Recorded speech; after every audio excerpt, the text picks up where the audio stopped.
Well, welcome everybody. So my name is Kevin Duffy. I manage the RDB engineering development team. We're based primarily in Nashua, New Hampshire, so this area. Took the train in today to get here. We also have an engineer in Australia and in California. But primarily the team is Nashua.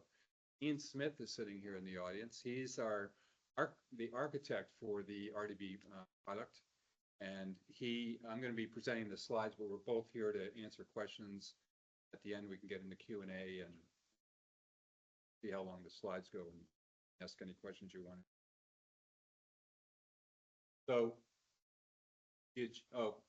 importantly, have to put up the safe harbor statement. Particularly true for this presentation because I'm going to be talking about things. I'm going to be spending some time talking about beta. We're not officially in beta yet, so it's future. So this is particularly applies for this presentation. So I'm going to first start with news on support dates for the product set. Then talk a little bit about some recent releases. We've actually had quite a busy year this year in releasing new versions of our products out to the base. And then I'll talk about what's under development, and that's mostly a talk about the beta, where we are with beta, because that's what everybody cares about. Where are you with x86? When is that coming out? When can I get my hands on it, etc.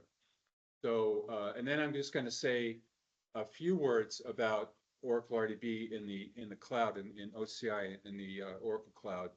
And Mike Terra is here from Oracle. He's going to be giving a talk after mine, and you're going to get much more information on OCI on that topic from Mike. And I'll close out with a roadmap. Okay, so just a reminder, probably if you are an RDB customer, you likely know this already, but when we talk about the product family, everybody just thinks RDB the database, but it's really an entire product family. So it's Oracle RDB, the server, Oracle Codicil DBMS, which is a Codicil model database that predates RDB, and then the other products you can see are Trace, or Data Dictionary, CDD, JDBC. I mean, I'm not going to read all of them, but we're talking about a group of products here that is part of the product family. Okay, so the first piece of news is that we have extended our support dates. You can see, if this works, right here, this is what's changed. So before this change, and this happened about a month and a half ago that we got this approved. We had premier support for 7.4 ending December of 2025, and then there was an NA for extended support, not applicable. So we have now added an extended support phase, and the date right there is 2027. That doesn't mean that we're closing up shop and going home at 2027. That's just a block of time that we got approved through support to offer extended support. We've been extending these dates over time for many years. You can kind of see a history of that in these support dates. If we go back, say to pick 7.2, for example, the typical time for a release to be supported within Oracle is 5 years, and then with a 3-year extended support phase. But we, over time, have been staying within the 7.x line and have been extending as needed. So we're planning to extend further past these dates in the future, but this is what is public right now. So that's good because people were starting to ask, like, okay, it's here we are now. We're getting to the end of 2024. December 2025 wasn't that far in the future, so we're happy to have that available now.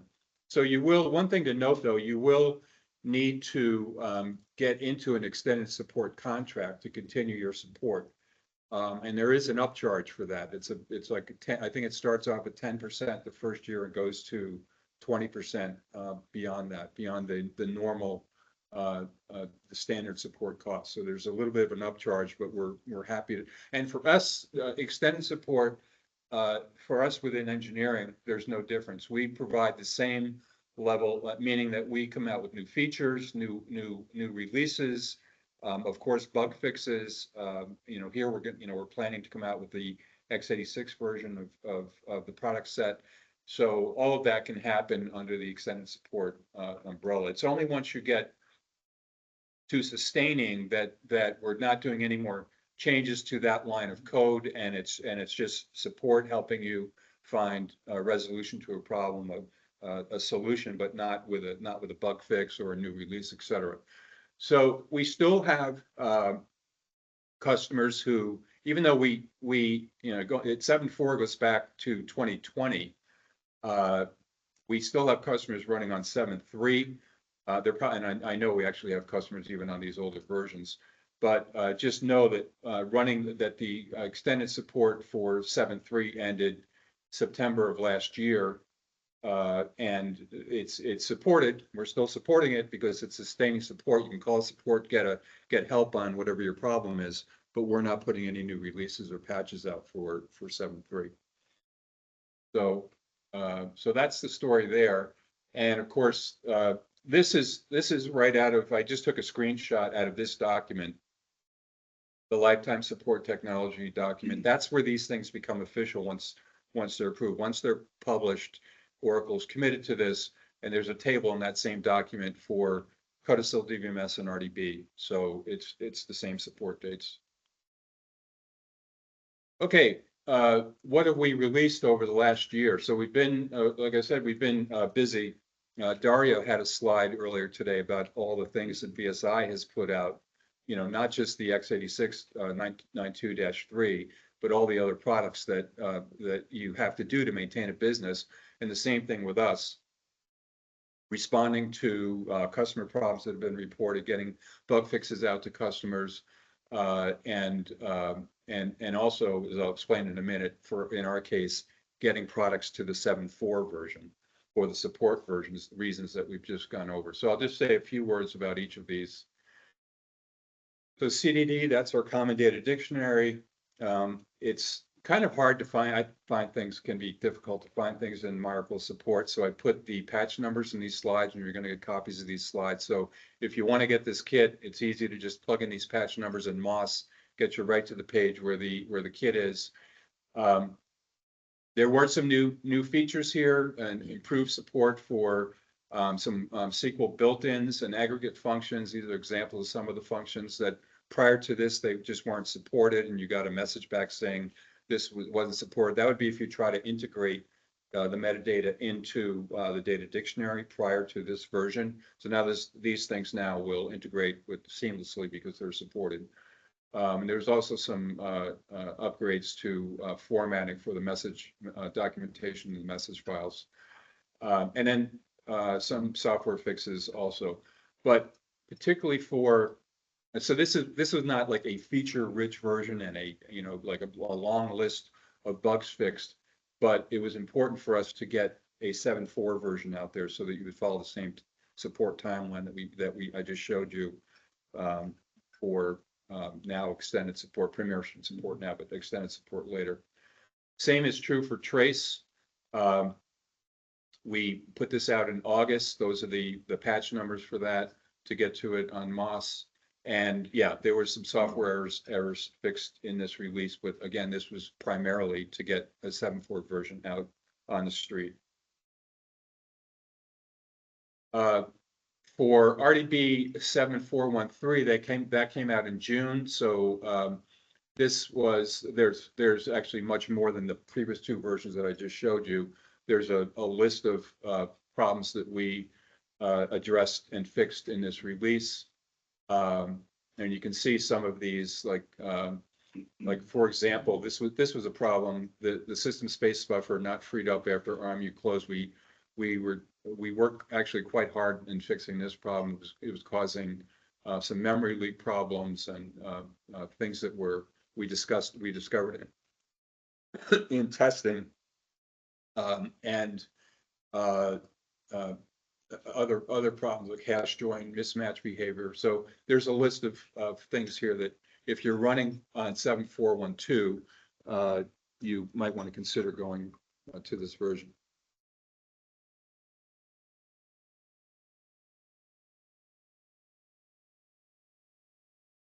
And that's where you can see this version on MOS, just a screenshot of the kit. This one's for Itanium. By the way, we do ship these versions on both Alpha and Itanium. We were talking about Alpha earlier and the emulation market, and that's why we continue to ship on Alpha still, because there are a suite of customers out there that they need to run an emulation, and they also would like to get the latest versions of our software. So we all along, all of these dot versions we've been putting out for all of the product family, products and product family, we've been doing Alpha and Itanium, and now soon to be x86. Codicil DBMS. This actually was a bigger release for Codicil DBMS because the 7412 was 2.5 years prior to this. So we had a bunch of catch up to do. RDB and Coda Codicil DBMS share the same kernel, which is called Coda.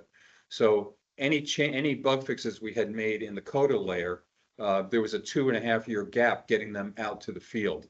So so we put out this release, and that allowed us to bring a number of things, like, for example, the same system space buffer problem that I talked about for RDB, that was common, same kernel. The problem was in that common code, and that's now released and available for customers. So again, if you're with DBMS, I would recommend going to this release. And that's a screenshot of where that is on MOS for the Itanium kit. And just a word, it was July of 2023, so a little more than a year ago, but this was 7340. If you are on 7.3, this is the terminal release on the 7.3 stream, because as I showed you, we're now in sustaining support, so there's no more releases coming out. But if you, for whatever reason, need to stay on 7.3, you haven't been able to upgrade, strongly recommend going to this version, because it gets you to the the latest set of bug fixes that we're able to put into the 7.3 stream. And there was quite a number of them. This is a partial list of things. So it's worth reading the release notes and looking, and just, it's an insurance policy to make sure you don't potentially hit these problems when you're in production going on into the future. Okay, so what's under development today? So what we are working on, of course, is getting into beta for the product family. So we are working on getting these parts of the product set into beta: the RDB server, Codicil DBMS, CDD, the Common Data Dictionary, Trace, and JDBC. And I'm going to be spending a couple more slides going over that. Also, I showed you CDD and Trace. We did a 7.4 version. We need to do the same thing for the replication option, and that's not out yet. We have a kit built, and we've gone down the road to get this out, but we haven't shipped this yet. So that's on the table, on the list for us, things to do. And we're also we'll be shipping out a 7.4 version of our native JDBC driver for RDB. So that's also under development. So that's basically all I'm going to say about these two, and then we can talk about beta for these other components. And really, I'm going to spend most of the time just talking about RDB, the server. But so to give you an idea, for RDB, the server, like how, of course, you're going to be asking, well, how close are you? When can I expect beta? Where are you in terms of this whole porting effort? This gives you some data on the percentage of what our tests are showing. So we have about 10,000 tests. Not all of those are running because there's some components that aren't available yet for us to test, like replication option, an x86 version of that, and some other SQL services not yet ready to be tested on x86. But of the tests we can run, we basically have a 95% success rate. So it's a pretty high success rate. There are, of course, we're looking at of the tests that are failing. What are the, do we have serious problems that are still to be investigated? We actually just had a meeting yesterday in the team going over just going through everything that was failing and then categorizing them and looking at what's serious, what needs special attention. There are a few things that we do want to get fixed before we finalize the beta kit for RDB. So those are they're on the list for us to address. But actually, the list is fairly short. So we're actually pretty close to having a beta ready kit for RDB. Of course, we continue running tests nightly, so we're getting results whenever we make any changes, whatever. We're tracking closely on the success rates that we're achieving. Okay, so other examples. These are just some examples of some of the things we're currently investigating. Actually, none of these on this list are showstopper issues. So there's kind of two criteria. One, we've got a criteria for what do we need to get fixed before we go to beta? And of course, there's what do we want to get fixed before we go production? That's a whole different thing. So there's a number of things that we are working on internally with ourselves, or problems that we've reported to VSI, and we're waiting for some fixes from VSI for some problems, et cetera. So just to give you a flavor of that. The things with SBS, these are things that we've reported to VSI. So there are portions of the code when we optimize at a certain level, we are getting some ACK files. Now the workaround for beta is to compile with a lower optimization level, which means the code's going to be less optimal, but it's, we think, good enough for beta. This is stuff. I mean, we are working with VSI. We have very close relationships and working with VSI and getting cooperation on fixes, et cetera. But that's example of something we would like to be able to, before we go production, have that addressed. There's another, just an example. There are some changes in the square root functions on VMS that for beta we'll just release note this, but again, something we're hoping that we can get addressed before production ship. There is just kind of a note on LDAP. There currently is no LDAP support. So the sysacm service is not available currently. We've worked around that in our code, so this is not holding us up for beta, but I mention it here because I'm just thinking the whole point of us going into beta is so that you can start porting your applications if you're using RDB. And I put that in because if LDAP, for example, is important for you, just note that that's not available right now. There'll be other things too. We certainly, when we ship the beta kits, we're going to have release notes that list things that aren't working yet, the problems that you may run into that you should expect because they're not addressed yet. Within our code, an example of the other things we're working on, and this would be not something we're waiting for from VSI, but just within our own development team, we are seeing differences in optimizer strategies where, and we're trying to nail that down. We basically discuss this every single week. There's an engineer dedicated to working on this. Ian is involved in this as well. So just giving you an idea of some of the things we are continuing to work on. But as I said, for beta, I wouldn't put any of these on the list like we got to get this fixed for beta, but there are some other things that we are looking to tie up before that. So before I go into here, I'll just give you a quick, go back to this list and talk. So I just kind of told you where we are with RDB. So it's close, a few more things to do. Codicil DBMS. This, we think we're probably ready for beta now. And this is very recent because what we were waiting for, and this was true yesterday morning, we were waiting to run a block of COBOL tests that we could not run because the COBOL compiler had some issues, and these tests we couldn't run the COBOL tests. And thanks to John Reagan, who's sitting next to Ian, we got an updated version of the COBOL compiler yesterday afternoon. We installed it, and the team was able to run those tests, and they all passed. So, one of the engineers came running in my office, he was all excited. He's like, "We're ready for beta."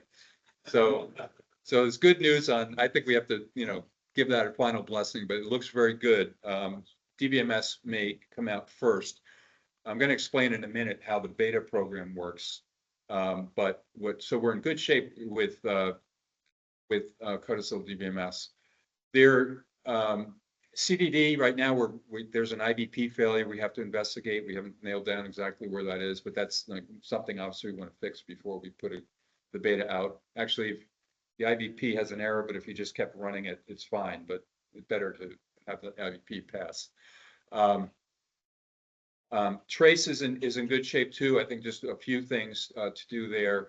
And JDBC is coming along as well. So, I mean, the message is that we're getting very close on all of these components to get beta ready versions available to you. Okay, now once we do officially open beta, this is all going to be done through the Oracle Beta Program Office. Has anybody dealt with gone through an Oracle product beta through the Oracle Beta Program Office here? So this will be new. Actually, we haven't done this yet either. We're kind of learning the ropes, working with them on this. But so there's a whole process, and it's good because there's all kinds of support that comes with this. There's whole teams that help run the beta program, so we're going to get all that support as being under this umbrella. What this is a screenshot of the public web page that any of you could go to for Oracle beta programs. It has a list of currently available betas, and this is just chopped off because I couldn't show you the whole list because you have to keep scrolling down. Oracle Analytics, there's none available, but if you keep going down the list, you see other beta programs that are active, and you then could go to those beta sites and you could say, oh, I want to beta test that, and depending how the team has set it up, if they self-subscribe, so you can apply like online to become a beta site. Then you can just submit a application form, and then there's a process to see whether you'd be accepted as a beta site after that. And I have the URL for this in I think the next slide. So, as part of the process of getting approved through the Oracle Beta Program Office, we first have created what's called a umbrella beta program. That program encompasses now all of the products that I listed. That well, they're listed right here. They're under this umbrella. So we already have the corporate approval. This went up to executive VP for approval within Oracle. That's approved, so we're in the system. Now the next step is I have to go through, and for each product that's under that umbrella, we have to do another proposal that has to be approved. So that's the process we're in right now. A couple things to note. Once you have an umbrella beta program, it's perpetual. So what does that mean? So right now we're going to be beta testing the 7.4.2.0 versions of the products. Next year, I might want to do a 7.4.2.1 that goes into beta. Once I have an umbrella program set up, say you're accepted and you then agree to the license terms for beta for the 7.4.2, we won't have to seek approval later on for a new license agreement in the future for a later version of Oracle RDB that would go into beta. So it's a good thing for customers. There's less paperwork involved, and so what we've done under the umbrella, we've listed everything that I showed you in the product family that could potentially go into beta, and that'll be set up, and we will be able to, over the years, use this umbrella program to come out with new versions to be tested for beta test. So yeah, so phase one is what's shown here, which I've already talked about these files, and then phase two will be SQL services, OCI services, replication option. There is this is a project for us to do OCI services. And a lot of that work is not started yet. We're focused on getting these top 5 out to beta first, but there will be additional work for us to get SQL services itself into beta. but that again will be a phase 2 effort. So some of the things we need for each of those top five, the phase 1, there's part of the approval is a release management criteria, and we have to pass an export control review. We have to pass a third-party license review, and we have to pass a security review. So for all 5, we've already got our approvals for export and third party. So export is things like, are you shipping encryption algorithms in your product that are not approved for export, which we don't have. So this was actually not a big deal for us to pass this, but obviously it's something the company wants to know before we make anything available. And then also, if you have third-party products that are part of the shipment of your product, is the licensing all set up for that? We don't have that. So again, this was a fairly simple thing for us to get approval on that once we explained that we don't have these things. The security review is another matter, and we're just starting that.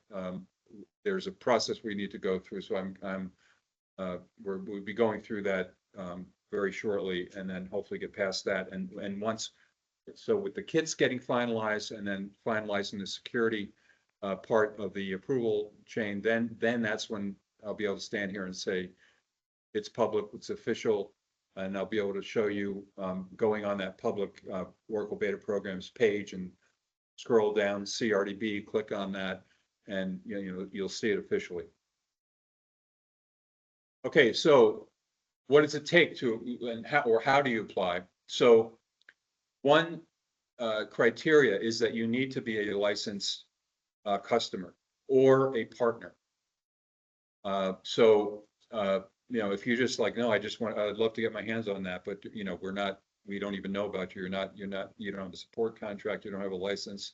I don't believe you need the support contract. You need to have a license for the product. And so that's a top criteria. I have, over the last 2 years or so, have had companies come up to me and tell me, look, we are interested in being beta test sites. So I've been maintaining a list with contacts at companies, and some of you are sitting in this room now. So I have a list that I will be submitting to the beta program office. They then will then be contacting you and then inviting you to apply, and then you need to officially go through the application.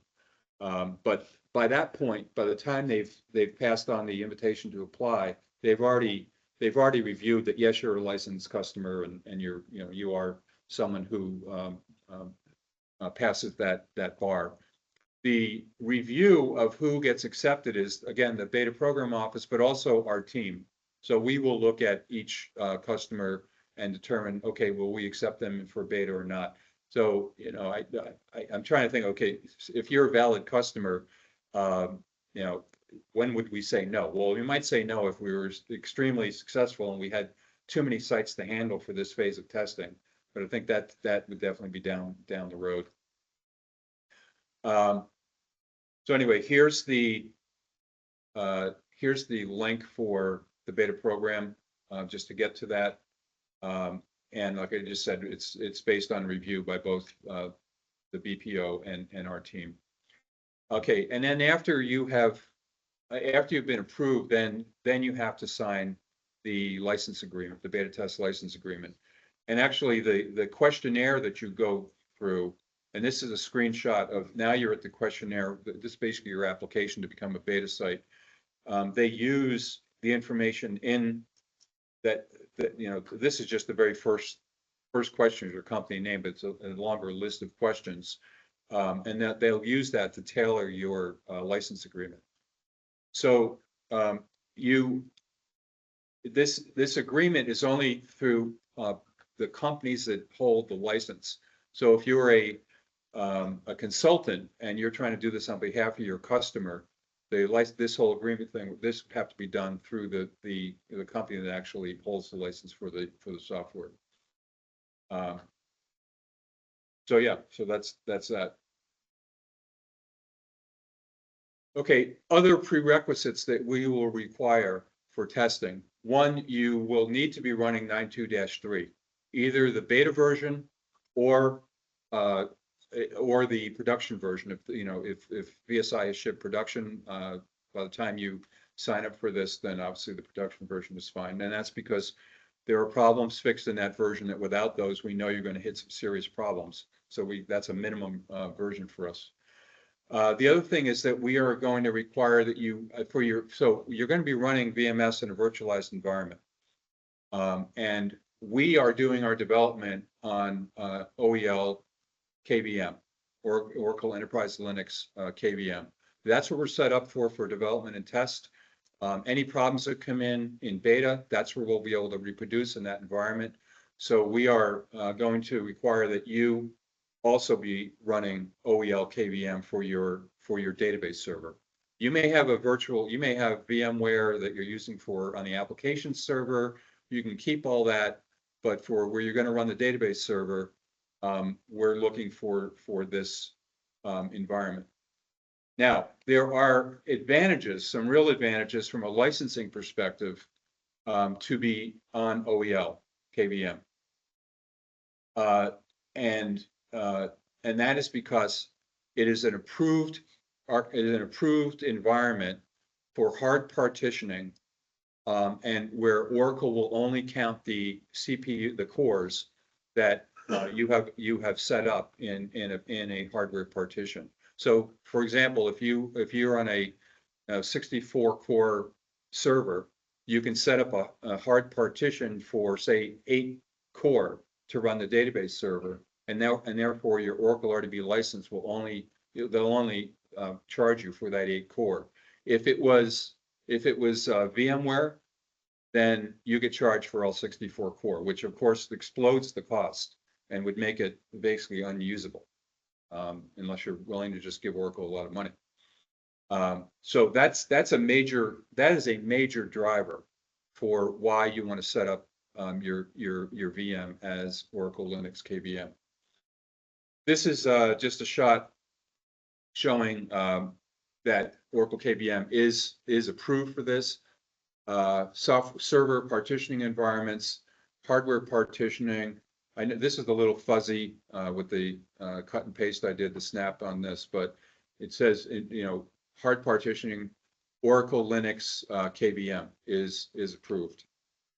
And I've also put in here, I'm not going into this in detail here on this slide, in this presentation, but I put in a link for a document you can go to look at how you would go about setting up that partition in a way that Oracle's going to honor this for the reduced number of cores that it'd be running. So that would be a useful document to look at. Another thing to keep in mind that when we go to x86, the core factor is 0.5 versus a core factor of 1 for Itanium. So it gets cheaper to run on x86 per core. Of course, the other thing is with these new systems and all that, it's likely you're going to have more core than you did on your older Itanium system. I mean, that depends on but as I just showed you, you could set up and define how many cores you really think you need for the server you're going to set up. Yeah. Yeah.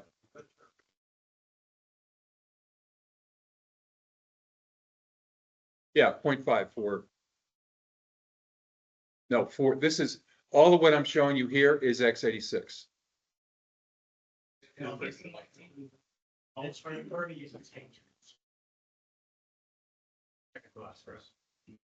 Itanium series.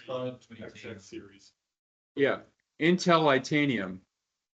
Oh, okay. That's prime between the team. I didn't even notice that. Yeah, the 93. That's qualified, anything for the end. Yeah, that's okay. So that's ancient. If you scroll down, if you go, like I put the link in here, when you look at that document online, you scroll down and Itanium it's 1. So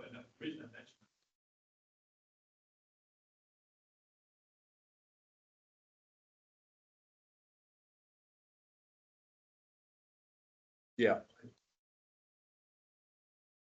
right. Yeah, exactly. So, yeah, so this is, good to know. Now, I just say a word about the Oracle Cloud, OCI. So this umbrella program that we have approved, we did it for on-prem and the cloud. So we are very interested in customers that would like to either beta test in the cloud or obviously then eventually go production in the cloud. And a key part of this is that when you go into into OCI, definitely you'll be using an OEL KVM environment. And that's what we're developing on. So we know that this is just this will work. We've, for some time now, and I know VSI will be talking about the cloud. I think Camille is giving a talk on cloud later today in this room. VMS itself has been running, has demonstrated they can run within the Oracle Cloud. This is going back a couple of years now. We know the thing is going to work in Oracle KVM. So the environment in OCI is just tailor-made for what we're doing within our development environment.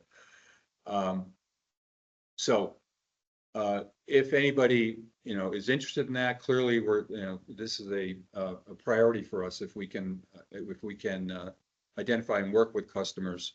And Mike is going to talk about how we work with you to help set you up once you decide to go to an OCI environment. And by the way, the licensing model is totally different once you go to the cloud. We're not counting the number of cores and 0.5 and all that.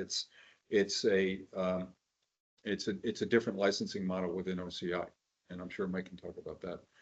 So anyway, and also just interesting to know that if you are in an emulated environment, we've actually had an Oracle customer. They're actually not running RDB, they're running the Oracle database 10G on Alpha. They've been running in the cloud for years. I think I probably would know if we had others that were doing that. But the VMS is running in the Oracle Cloud and has been in production for a number of years now, I think over 4 years. It might even be longer than that, 5 years. So that would mean both, but it would have to be Alpha environment that you're emulating with either Stromasys or AVTware and running that within a VM. So you're getting a lot of layers of virtualization there to do that. Okay, so roadmap. I'm hoping this is not ironclad that we will sign off in blood that this is the roadmap, but because of what I said on how close we're getting on these kits, and also I'm hoping we'll be able to get through the other certifications with the beta program office. I'm hoping we can get kits out by the end of the year. Like I said, I think DBMS is quite close right now. And then when we go production is really going to depend on our experience, feedback we get through beta, and also closing out some of these other issues that we need to address before we think we're production quality. So I've listed second half of 2025. I couldn't tell you right now, would that be like June 30th or December 31st? It's really going to depend on the experience we have once we have customers testing and giving us feedback, and us knocking off all these other issues that we need to close off before we go production. And then Codicil DBMS it's the same roadmap. It's just different product. So that was all I had. So how much? 1:39. So we've got 20 minutes. So we can ask questions and anything you guys want to talk about. These slides be available or not? Yeah, these slides will be available. Yeah. You have a terminal listed version. I gave the version. No, oh, and thank you. I should have said this. When we go to beta, we'll also put out Titanium and Alpha versions of 7.4.1.2, because some customers are going to want to test in a mixed environment. So no, we're going to continue with Titanium and Alpha. There's no plan to turn that off because we're going to x86. Now, I don't know, we don't ship VAX anymore. So at some point, and the only reason we're doing Alpha is because we do have this emulation customer base. But yeah, we don't have any plans to end the other platforms. I have another one that I enjoyed the ask about. Okay, In front of a lot of other questions. yeah, And that's Oracle client on OpenVMS. yeah. You had not yet committed to, porting that to x86, but you were saying if there was enough interest, customer base, you might. Yeah, so what I'm doing, so for those of you that don't know, and the Oracle database, we were in the process of porting to 19C back in 20. The project got canceled in 2020. I think it was October of 2020. So it's been some time now. So all work has stopped. We're not doing any more Oracle Classic development on OpenVMS. So immediately, customers then said, "All right, you're not going forward with the Oracle database. Our RDB was the exception. Obviously, we've continued that. But can I at least get the client kit? Because there's a separate client kit, and if I could just run that on VMS, I could keep my applications going, and I can run the Oracle database on a Linux server or some other server." And so the answer right now is no. We're not planning that. If I were to start that project today, assuming I got approval from up high to do it, I'd have to rip people off everything I just talked to you about. And I don't think anybody here would want to see that. But I'm at least collecting names, companies, anybody who is telling us, look, we really would like to have this. And I do have a list built. This is not something I just thought of. We've been building this for the last couple of years. So if I'm ever at the point where I could make a business case internally to say, we would like to revive this and bring this back. I'm talking the client, not the full server. I would be in a better position to make that case. Our company, that would be a very complicated application. And we also access, Oracle databases on 19. Right. So that need will continue even if we, even when. We will. There's another product that I want that they're trying to use. They deliver that functionality of VMS access to Linux, and frankly, it's not working out. So we would like to try to do Oracle solutions. Yeah. Right. Yeah. So yeah, anybody here that has not talked to me already and you want, let me know, then let me know. I'll put your name on the list. And also anybody that would like to be a beta test site that has not talked to me yet, you can talk to me here, and I'll take down your information and put you on the list so that we'll submit your name to the beta program office.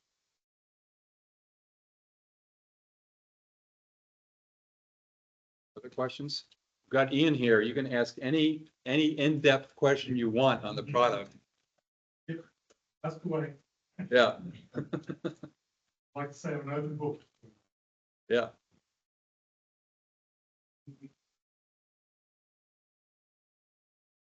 All right, well, if that's all, then we get a little bit of a break before Mike then sets up. Okay.